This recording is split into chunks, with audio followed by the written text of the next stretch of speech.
pelo amor de Deus, pela paz do Senhor Jesus Cristo, em comunhão com o Espírito Santo, nós vamos, meus irmãos e minhas irmãs, tratar neste vídeo sobre mais um sacramento. Nós falamos anteriormente em outros vídeos sobre o sacramento do batismo, o sacramento, o sacrifício da Eucaristia, e hoje nós vamos tratar do sacramento da confissão. É importante que nós vejamos uma coisa. A confissão é, na verdade, uma autoacusação, uma autodeclaração daquilo que nós fizemos, que não foi algo justo, algo que a nossa consciência, em primeiro lugar, não aceita. Então é uma censura. Nós nos autocensuramos primeiro e a confissão é esta autodeclaração. É uma disposição voluntária, né? A confissão, ela não é só algo que se aplica ao cristianismo, né? Outras religiões praticam isso, e também a área do direito. A confissão, ela também é um instituto jurídico. Quando alguém é acusado de alguma coisa, às vezes o acusado, né, confessa aquilo que praticou, o crime, a infração que praticou. Mas nós hoje vamos tratar do sacramento da confissão. O sacramento é, antes de tudo, um sinal visível de uma graça que nós vamos receber pelo sacramento, de uma graça invisível, como fala Santo Agostinho. Santo Agostinho realmente marcou a história dos sacramentos com esta sua assertiva. O sacramento é um sinal visível, né, para a aquisição de uma graça de Deus que vem invisivelmente. A confissão, a palavra confissão, vem do latim confiteor, que significa este ato voluntário, né, de declarar um pecado que nós cometemos.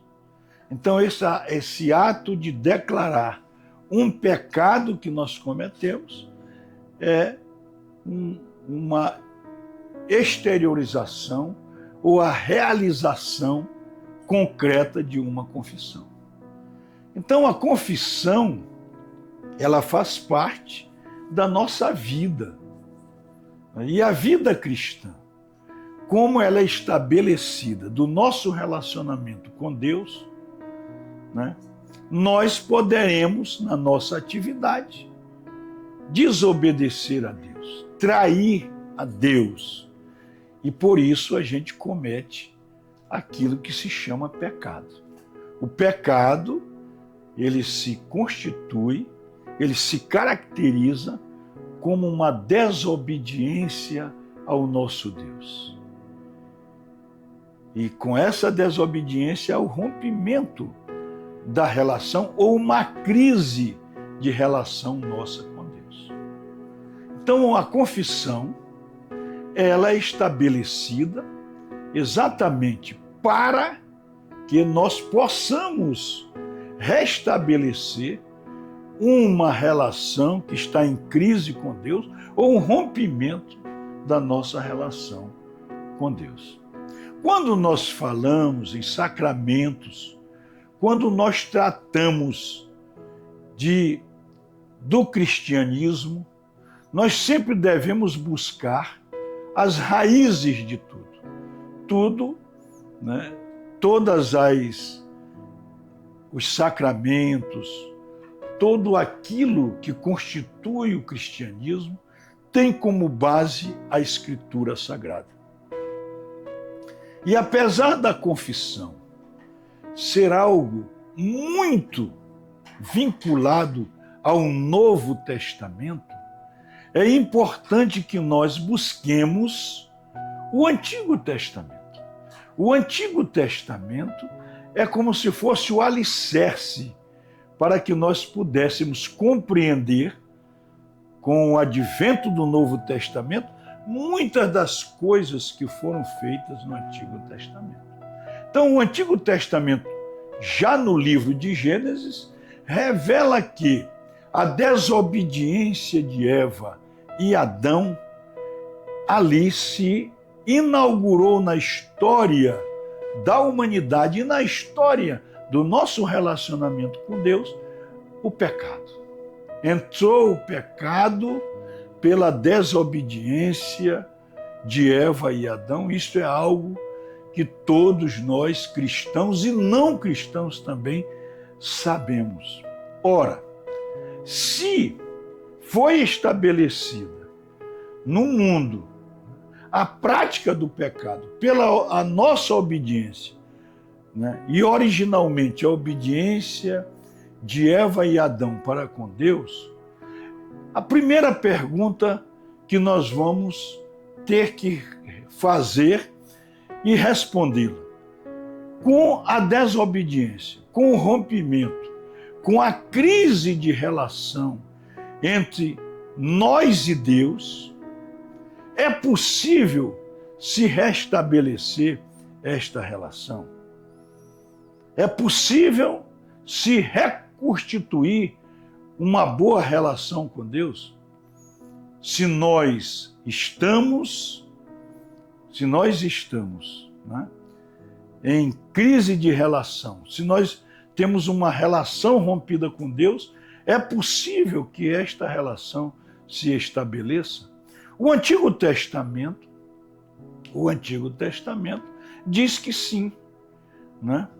Porque o nosso Deus invisível do Antigo Testamento é também um Deus que perdoa, é um Deus misericordioso. Ele se apresenta também como um Deus misericordioso, o Deus que tem compaixão do seu povo, o Deus que realmente perdoa as nossas faltas. Muito bem. Então, no Antigo Testamento, no livro de Deuteronômio, vamos começar pelo Deuteronômio, diz assim: ouve Israel, o Senhor é o teu único Deus. Ali em Deuteronômio, Deus, o Senhor, é o único Deus. Então é a Ele que fica indicado que nós devemos nos dirigir pedindo perdão para que se restabeleça esta relação. Então, no Antigo Testamento, essa prática é inaugurada, né? Quando nós rompemos o relacionamento com Deus, o Antigo Testamento diz que nós devemos nos dirigir a Deus, porque Ele é o Senhor, é o único Deus, né? Então Deus, né, nos abre esta possibilidade de nós pedirmos perdão a Ele. E nós vamos ver que no Salmo 51,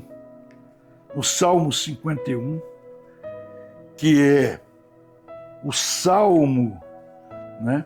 O Salmo 51, que é o Salmo que trata da súplica de um penitente.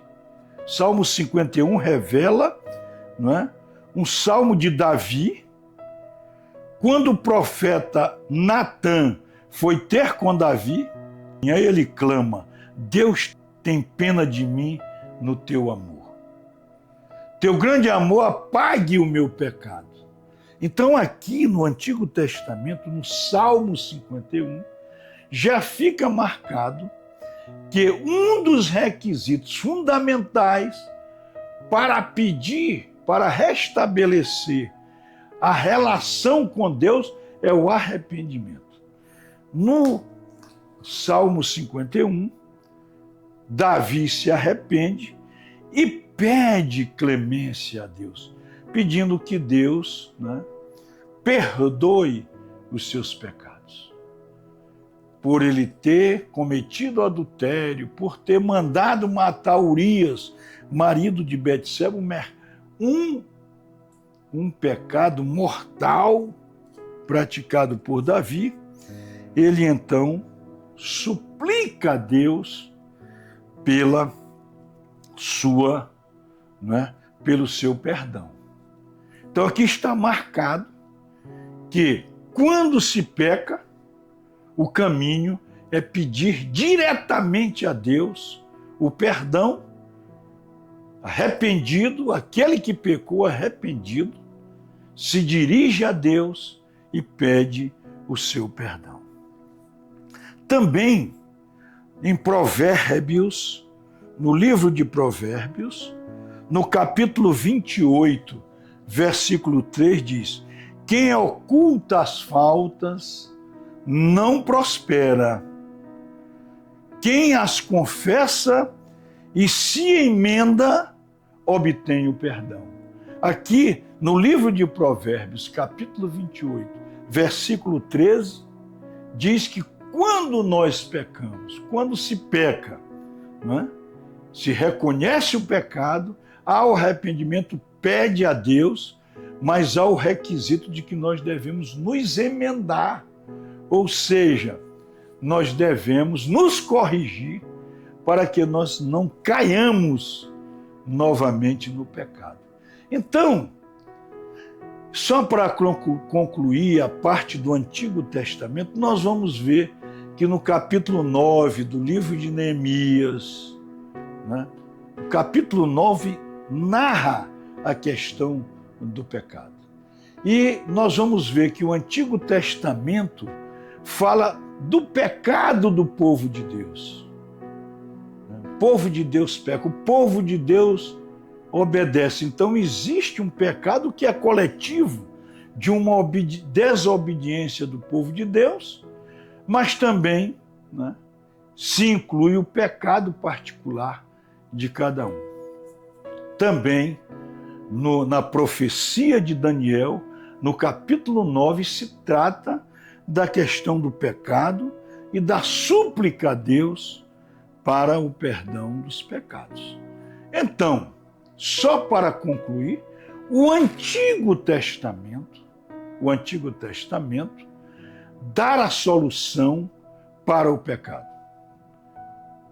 Arrependeu-se do pecado o pecador, dirige-se a Deus e pede o seu perdão, com uma condição, de se emendar do pecado.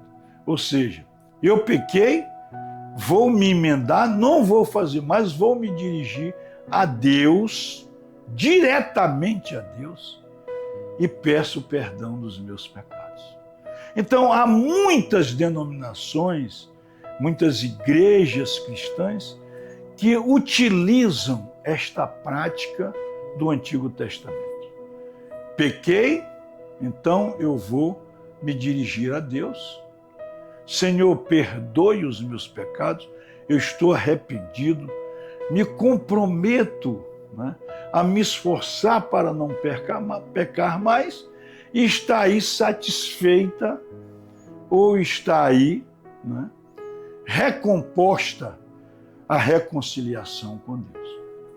Eu tenho dito que o Antigo Testamento é o alicerce. O Novo Testamento, ou o Segundo Testamento, é exatamente o testamento que veio completar o testamento de Deus para conosco, e ele traz, ele completa, ele verdadeiramente ilumina o Antigo Testamento, ele esclarece o Antigo Testamento, ele revela concretamente o Antigo Testamento. Então, por isso que Jesus disse no capítulo 5º, versículo 17 do Evangelho de Mateus: eu não vim para abolir a lei e os profetas, mas vim para aperfeiçoá-la. Então, o Novo Testamento, com a presença de Jesus, né, com a nova ordem, com a nova revelação, com a presença do Salvador, né, nós vamos ter a revelação definitiva da palavra de Deus, porque veio o próprio Salvador a dizer, com sua própria palavra, o que realmente deve ser a verdade de Deus. Muito bem. Então, para isso, como foi que Jesus anunciou? Qual a prática que Jesus anunciou para que nós, quando pecamos, nos reconciliemos com Ele? Como é que aconteceu isto? Como é que a coisa aconteceu? Né? Em primeiro lugar, não é demais nós recordarmos também no Evangelho de Mateus, no capítulo 16, versículos 18, por ali, aquela conversa reservada, uma conversa pessoal de Deus com Pedro, quando ele diz: Pedro, tu és pedra, e sobre esta pedra edificarei a minha igreja. Ali estava criada uma nova religião, ali estava plantada com aquela pedra ou com aquelas pedras a religião cristã.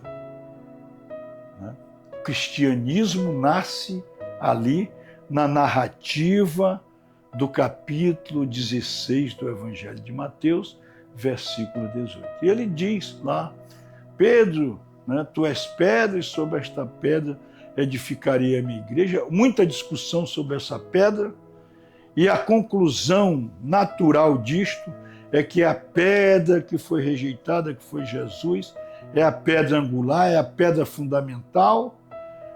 Mas Pedro também é pedra, é uma pedra em colaboração. Temos até realmente um vídeo sobre isso, e nos convencemos de que Pedro também é pedra, porque Jesus sempre quis promover o homem. Jesus veio ao mundo para nos promover, para nos colocar numa situação de excepcionalidade na criação. O amor de Jesus, que veio por ordem do Pai, para nos conceder a salvação, Ele o fez na demonstração da plenitude do amor de Deus para conosco. Mas nós vamos ver exatamente o que disse Jesus sobre como deve ser a confissão a partir dele, a partir do Novo Testamento, a partir da Boa Nova. Diz Jesus, no capítulo 20 do Evangelho de Mateus, eu vou pegar aqui da aparição de Jesus aos 10 discípulos, do capítulo 20 do evangelista João, a partir, por exemplo, do versículo 21. Então Jesus lhe disse de novo, disse aos discípulos, já depois de ter ressuscitado dos mortos. Jesus já estava prestes a subir aos céus, já estava em estado de glória, já tinha passado por todo o suplício, já tinha sido sepultado, tinha ficado 3 dias no sepulcro. E com a sua ressurreição, ele reaparece aos discípulos, como diz aqui o Evangelho de João, e no versículo 21 diz aqui: então Jesus lhe disse de novo: a paz esteja convosco. Olha a importância da paz. A paz é uma graça de Jesus para nós. Todas as vezes que nós estamos em plena comunhão com Jesus, nós temos paz. Esta é uma regra. Se estamos em paz, mesmo enfrentando as adversidades da vida, nós estamos em plena comunhão com Jesus. Então ele diz assim: a paz esteja convosco. Dizendo isto, mostrou-lhes as mãos e o lado. Quando os discípulos viram o Senhor, ficaram cheios de alegria. Muito bem, então Jesus lhes disse de novo: a paz esteja convosco. Repete: a paz esteja convosco. Então, a paz é uma graça especialíssima. Quando nós estamos em paz, estamos com Deus. E quando nós não estamos em paz, devemos então pedir a Jesus que nos conceda a graça da paz. Como o Pai me enviou, eu vos envio. Depois destas palavras, soprou sobre eles e lhes disse: recebei o Espírito Santo. Ou seja, Jesus, logo depois de lhes conceder a graça da paz, Jesus sopra sobre ele, né? Soprou sobre eles e lhes disse: recebei o Espírito Santo de Deus. Então a paz, a graça da paz, é um requisito natural para nós recebermos o Espírito Santo e termos plena comunhão com Jesus. E agora vem o versículo 23. Aqueles a quem perdoardes os pecados serão perdoados. E aqueles a quem não perdoarem não serão perdoados. E aqui eu quero me lembrar de uma passagem importante do Evangelho de Lucas, e aqui esse episódio ocorreu com Jesus. Jesus está em pleno ministério no mundo e é combatido pelos fariseus, pelos saduceus, por aqueles, mesmo pelos pagãos, ali influenciados, dizendo que Jesus não era o Messias, não era o Filho de Deus. Tem uma passagem no Evangelho de Lucas, capítulo 5, versículos 23 e 24, em que Jesus diz que perdoa os pecados e eles acham aquilo uma blasfêmia. Como é que esse cara vem perdoar pecados? Né? Pensavam eles assim. Por quê? Porque estavam vinculados ao Antigo Testamento. Como nós vimos agora, no Antigo Testamento, quem perdoa pecados? O próprio Deus, o Deus invisível, o Deus do alto, não é? Que é o Senhor, que é o único Deus, como revela Deuteronômio 6:4, né? E Jesus diz assim: o que é mais fácil dizer? Lucas capítulo 5, versículos 23 e 24. O que é mais fácil dizer ao paralítico: os teus pecados estão perdoados, ou levante-se e ande?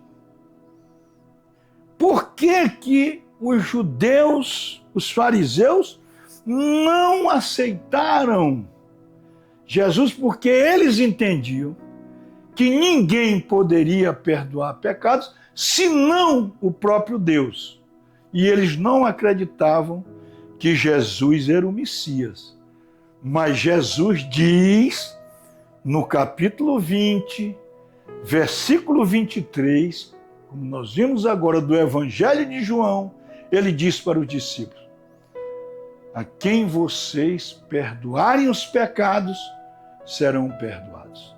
Então ali ele fez uma delegação aos discípulos. E aqui é que está o fundamento do sacramento da confissão. Sacramento da confissão, né, com toda a sua base, né, que a Igreja de Cristo, né, reconheceu pela revelação como um sacramento. Jesus delegou aos discípulos, e os discípulos então delegaram a todos aqueles que se dedicaram à causa de Deus, aqueles que fazem, né, a grande, eu diria, né, que a grande messe, ou aqueles que conduzem a messe, os pastores da igreja, que são aí o Papa, os bispos, né? Enfim, os padres e os diáconos, né? Todos esses que fazem parte da hierarquia da igreja são verdadeiramente sucessores dos discípulos. Nós aprendemos isso na história da igreja, né? Quando nós temos o nosso sacerdote numa celebração da missa, quando nós temos o nosso sacerdote, né, na celebração de um sacramento, então ele representa Jesus, ele recebeu a delegação que Jesus deu aos discípulos no capítulo 20, versículo 23 do Evangelho de João. Então, quando eu me dirijo, né, arrependido ao Padre para me reconciliar com Deus no sacramento da confissão, eu estou exatamente me reconciliando com Deus. O meu encontro é com Deus. Não é uma representação humana ali da minha... O sacerdote representa, não é, Jesus naquele ato, pela sua própria delegação. Pela sua própria delegação. Então, com João, nós vamos observar que fica, quando Jesus diz: a quem perdoardes os pecados, lhes serão perdoados, a quem vocês não perdoarem, não serão perdoados. Então ele delegou uma atividade divina aos discípulos, e os discípulos então passaram para a igreja. Então o Papa, os cardeais, os bispos, os sacerdotes e os diáconos são representantes, né, os representantes de Deus na terra, né? O diácono, quando ele está celebrando algum sacramento, ele está representando exatamente Jesus, né? E por esta delegação do próprio Jesus, né? No caso da confissão, né, os diáconos não têm a atribuição de confessar, mas você estando com o bispo, com o padre, ali está a representação de Jesus. Então, feito isto, como foi que esse sacramento, né, da confissão se estabeleceu, né, na experiência, na vivência da igreja, né? Nós vamos observar que os cristãos dos primeiros tempos, eles tiveram uma grande dificuldade. Qual foi a dificuldade? Porque quando a igreja nasce, a partir do Pentecostes, quando Pedro está lá nos Atos dos Apóstolos, capítulo 2, faz a sua primeira pregação, quando ali se faz o batizado, quando as pessoas de diversas línguas ouvem nitidamente a pregação, a homilia de Pedro, ali começa efetivamente o caminho da igreja. Naquele período ali, nós não tínhamos ainda a Bíblia Sagrada formada. Não tínhamos ainda a Bíblia Sagrada formada. A Bíblia Sagrada, ela só vai definitivamente se formar no século XV, em 1545, mais ou menos por aí, né, com o concílio de Florença, né? Nós temos inclusive um livro importante, eu acho que é o único livro que trata disso, especificamente, que é um livro pequeno, livro de, acho que umas 100 e poucas páginas, eu até tenho ele, né? Já tive a oportunidade de ler e fiquei muito maravilhado com esse livro, que foi escrito por um ex-luterano, que hoje é católico, Alessandro Lima, né? Que escreveu um livro sobre a formação do cânon sagrado.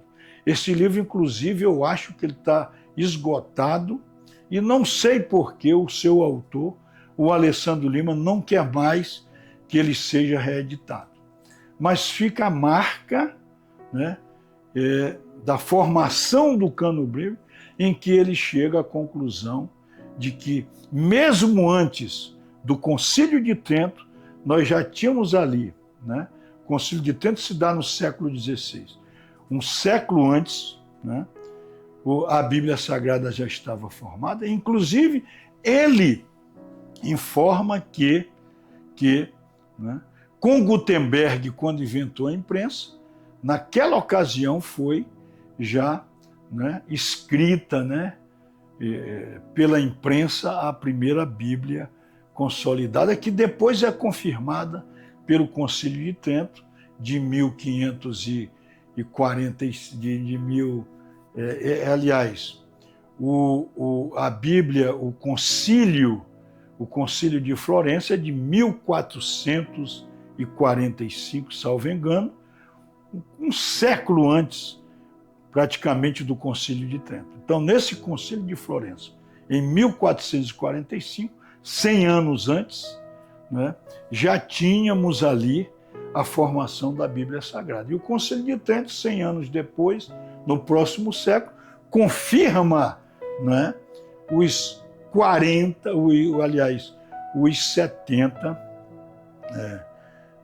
73 livros são 27 livros com 46, né? Então são 73 livros da Escritura Sagrada. Mas muito bem, esse não é o tema. Mas o que eu quero dizer é que nos primeiros tempos não existia ainda a Bíblia Sagrada. Existia ainda muita dificuldade da pregação da palavra de Jesus, porque eles ficavam divulgando o que Jesus tinha dito, muitos dos evangelhos já tinham escrito, mas não existia, né, na verdade, uma doutrina consolidada da palavra de Jesus. Então, por isso aí, entre os anos 70, né, 80, por aí, no primeiro século, até 120, surgiu uma doutrina cristã chamada Didaquê, né, uma compilação de verdades de fé, chamada Didaquê, que, na verdade, foi o primeiro catecismo, né? E o Didaquê trata também, né, da confissão. Ali consolida-se a confissão e eu vou fazer a leitura da Didaquê, que está aqui, né, no primeiro volume da Patrística, né, dos Padres Apostólicos, o primeiro volume, na página 350, diz assim a Didaquê: confesse as suas faltas na reunião dos fiéis e não comece a sua oração com má consciência. Então aqui, para fazer a oração, dizia Didaquê, para que a oração seja ouvida, é necessário que a pessoa confesse os seus pecados. Muito bem. Diz mais a Didaquê. A confissão aqui não aparece como sacramento juridicamente estruturado. Aqui é o comentário. Provavelmente os cristãos declaravam seus pecados em comunidade e esta comunidade era responsável pelo perdão.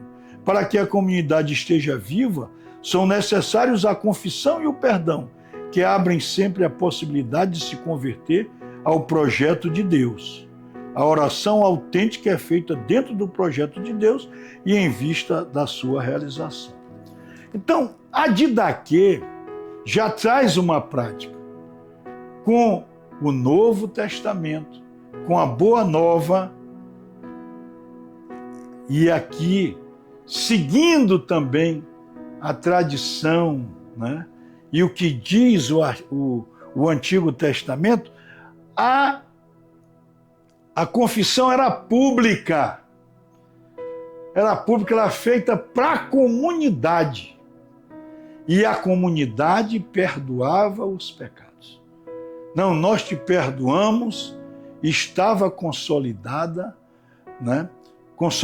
o perdão dos pecados, porque era feito publicamente, né? A autoacusação era feita pelo aquele que se confessa, que dizia à comunidade: eu pratiquei determinado pecado e peço perdão. E esse perdão era concedido. Então já há uma diferença. Se dirigia à comunidade e a comunidade perdoava, porque isso aí o perdão dos pecados já havia sido delegada por Jesus. A quem perdoardes os pecados, serão perdoados. Então, do primeiro século, a partir da Didaquê, até o século VI, o perdão dos pecados a confissão era pública. Entendam bem esta realidade. Do princípio da igreja, do primeiro século, até o século VI, a confissão era pública. E, logicamente, isso dava um grande problema. É muito difícil para muitos, né, terem a humildade, né, e a graça mesmo de confessar os seus pecados perante as pessoas, publicamente, né? Já no século VI, no início do século VI e século VII, se inaugura uma nova forma de confissão, que é a chamada confissão privada, né? E a história da igreja mostra que os monges irlandeses e os monges anglo-saxãos, eles têm a prática particular. Aí, quem pecou ia até o monge e fazia a sua confissão particular.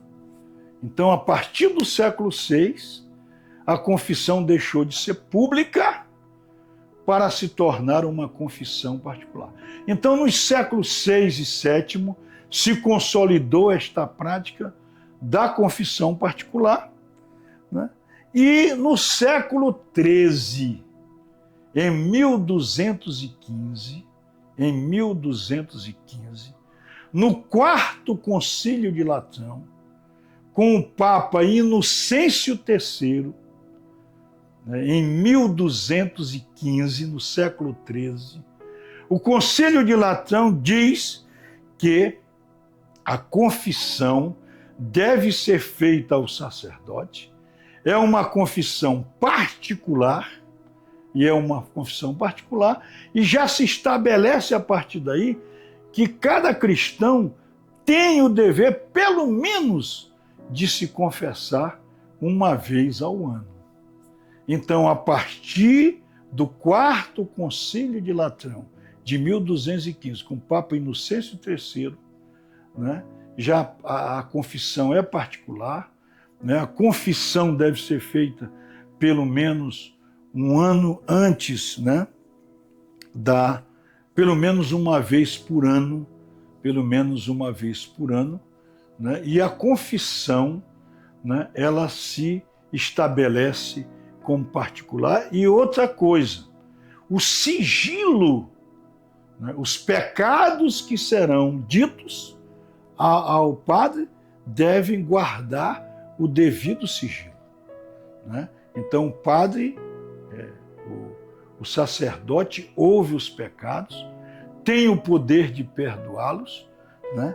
E então, né, perdoados os pecados, institui uma penitência para o pecador, né? Mas ele não pode divulgar, né, os pecados que lhe foram confiados em confissão. Muito bem.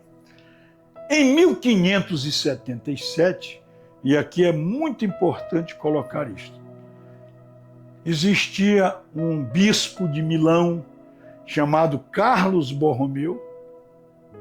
O Carlos Borromeu instituiu algo que até hoje existe, né, até a presente data.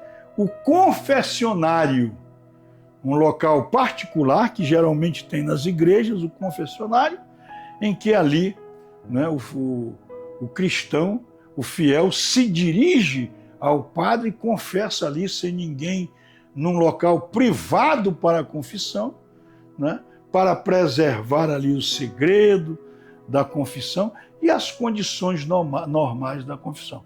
Então, em 1577, o bispo de Milão, Carlos Borromeu, instituiu ali o confessionário, né? O Carlos Borromeu tornou-se depois santo da Igreja Católica.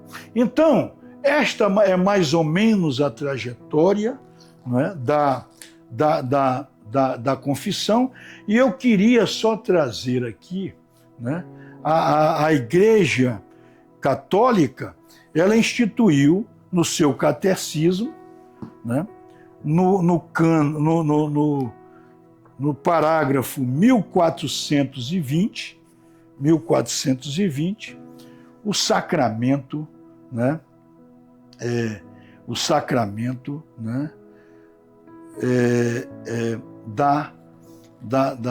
da confissão, né, o sacramento da penitência e da reconciliação, e dizendo assim, no 1420, pelos sacramentos da iniciação cristã, o homem recebe a vida nova de Cristo. Ora, esta vida, nós a trazemos em vasos de barro. Agora ele ainda se encontra escondido em Cristo. Estamos ainda em nossa morada terrestre, sujeitos ao sofrimento, à doença, à morte. E esta nova vida de filhos de Deus pode se tornar debilitada e até perdida pelo pecado.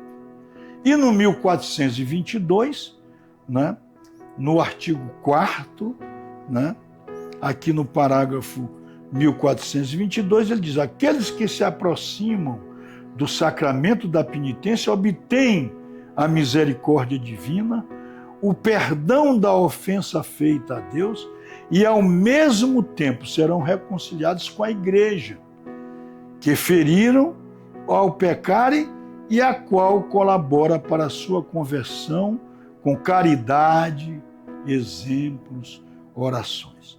Então, o Catecismo da Igreja,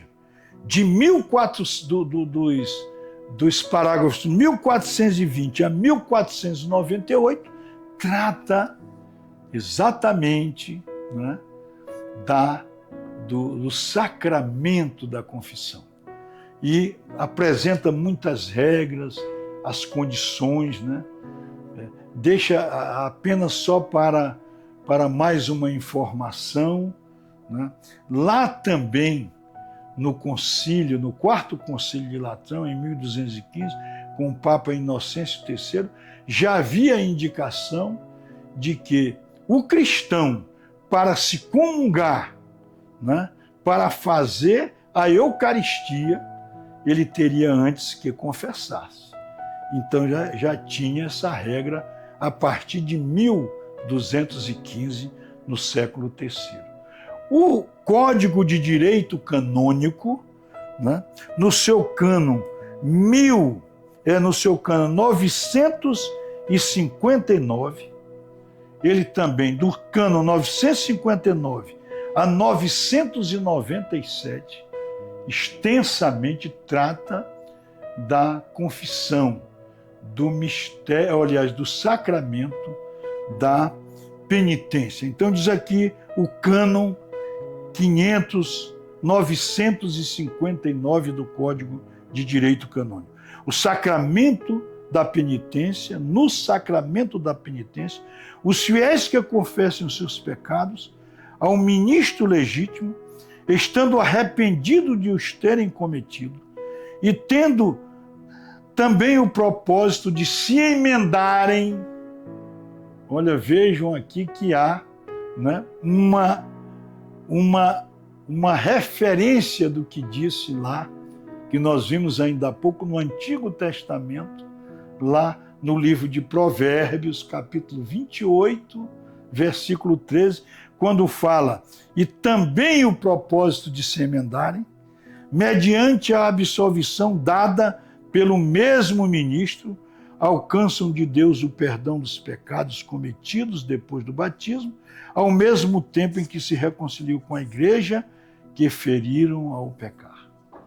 Então aqui, a partir do cânon 959 a 997 do Código de Direito Canônico, trata de todas as regras do importante sacramento da confissão, o sacramento da penitência, o sacramento que nos permite, não é, nos reconciliarmos com Deus. Jesus nos deu esta grande dádiva de nos permitir, nós como pecadores, a nos reconciliarmos com Ele, quer nos pecados mortais, naqueles pecados mais graves que nós violamos, por exemplo, os 10 mandamentos, ali estão os pecados, chamados pecados mortais, temos direito ao perdão, desde que nos arrependamos, desde que procuremos o sacerdote e dissermos para o sacerdote o nosso pecado, o nosso arrependimento, e ele então nos dará, né, o perdão, né, e nos indicará uma penitência. Nós sempre, ao confessarmos, temos uma penitência. Fazer uma oração, jejum, né, etc., de acordo com o pecado cometido. E existem os pecados veniais, que são os pecados menores, menos graves que os pecados mortais e que também merecem serem confessados. Há um detalhe interessante: os pecados mortais, por serem mais graves, exigem uma urgência. Se cometemos um pecado mortal, temos que imediatamente procurar o sacerdote para nos reconciliarmos com Deus. Quando nós estamos distante de Deus, estamos vulneráveis às tentações, vulneráveis às tentações do demônio. Então é necessário, quando pecamos, imediatamente recorrermos ao sacerdote para nos reconciliarmos, tendo por base o sacramento da confissão, a palavra de Deus, instituída no capítulo 20, versículo 23 do Evangelho de João. E a confissão, né, em síntese é isto, né, ao diácono não cabe a atribuição de confessar, somente aos padres, geralmente aos padres. Os bispos já têm outras atividades, mas o bispo também pode confessar. Mas o importante é que nós tenhamos, né, a certeza da misericórdia de Deus. Ao pecarmos, fazermos a nossa confissão. E quero dizer que muita gente, muitos cristãos, têm dificuldade, né, de fazer a confissão. O sacerdote que está ali, não é ele que vai nos perdoar. Ele vai nos perdoar em nome de Deus, em nome de Cristo Jesus, em persona Christi. Ele vai nos perdoar porque Deus lhe deu, né, como já vimos, esta delegação. Mas o perdão vem de Jesus. O perdão vem do nosso Deus. Então, meus irmãos e minhas irmãs, eu encerro este vídeo alegre, feliz, agradecendo a Deus, porque Deus nos deixa a possibilidade real de nos reconciliarmos com Ele. Nós que somos fracos, somos pecadores, né? Escorregamos aqui, escorregamos ali, caímos aqui, caímos ali, mas nós temos um Deus misericordioso que instituiu o sacramento da confissão para que nós possamos nos reconciliar com Ele. Que a paz do Senhor Jesus, que o amor de Deus e a presença do Espírito Santo em nossa vida nos fortaleça para que nós continuemos a nossa caminhada para Jerusalém Celeste. Amém.